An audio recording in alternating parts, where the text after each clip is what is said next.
Do outside influences destroy free will? In order to support the doctrine of total depravity, the Calvinist must show that man's will is totally enslaved by sin. The argument has been used that no choice could be made without some influence. Of course, whatever choice one makes is affected to some extent by multiple factors: health or mental mood, the weather, financial pressures, temptations, lust, timing, opportunity, and so forth. And many, if not most of these almost numberless influences would seem to be beyond the control of the chooser. How then can the will ever be free? In pressing this point, Talbot and Crampton write, "If this Arminian concept of free will is taken to its logical conclusion, then it would be sinful to preach the gospel to fallen man. Why? Because it would be an attempt to cause him to turn to Christ, which would be a violation of his free will. In other words, it would be wrong to attempt to influence man to believe the gospel, because his choice would not have been made freely." Then Paul was wrong. He said, "We persuade men." 2 Corinthians chapter 5, verse 11. What were Isaiah, Jeremiah, Ezekiel, and the prophets trying to do but to persuade Israel to turn from her evil back to God in full repentance? Echoing this same argument, Pink imagines he delivers a death blow to free will with this broadside: "There is something which influences the choice, something which determines the decision." Not so. Influences influence, they don't determine. Nor is free will an Arminian concept. For thousands of years, many non-Christian philosophers have marshaled excellent arguments in favor of man's free will.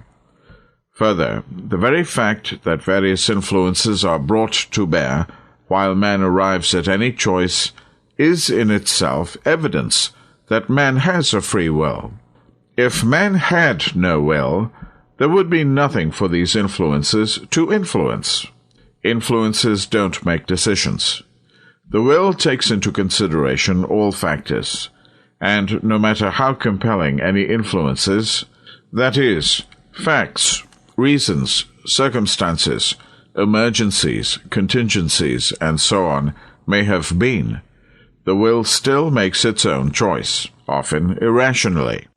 That it may have been influenced to some extent in no way proves that the will did not take all factors into consideration and make its own decision. No matter how it reached a resolution, only the will could have decided. Although the Calvinist looks to Augustine for so much, and avidly quotes him for support, here again Augustine is ignored, for he argued persuasively on this very point. We do many things which, if we were not willing, we should certainly not do. This is primarily true of the act of willing itself. For if we will, it is. If we will not, it is not. For we should not will if we were unwilling. Influences can be powerful. Many of today's preachers deliberately employ psychological and salesmanship techniques, entrapping multitudes in false professions of faith. God does not use psychological techniques, but truth to convince and persuade. This is the purpose of prophecy. Paul confounded the Jews, proving that this is the very Christ. Acts chapter 9, verse 22. Apollos did the same, publicly showing by the Scriptures that Jesus was Christ. Acts chapter 18, verse 28. We should do the same today. There is obviously a godly persuasion that does not employ deceptive techniques. Moreover, as we have already seen, if Calvinism were true, Paul's use of persuasion would be misguided for other reasons. The elect would need no persuasion, and the non-elect, being totally depraved and predestined to eternal damnation, could not be persuaded.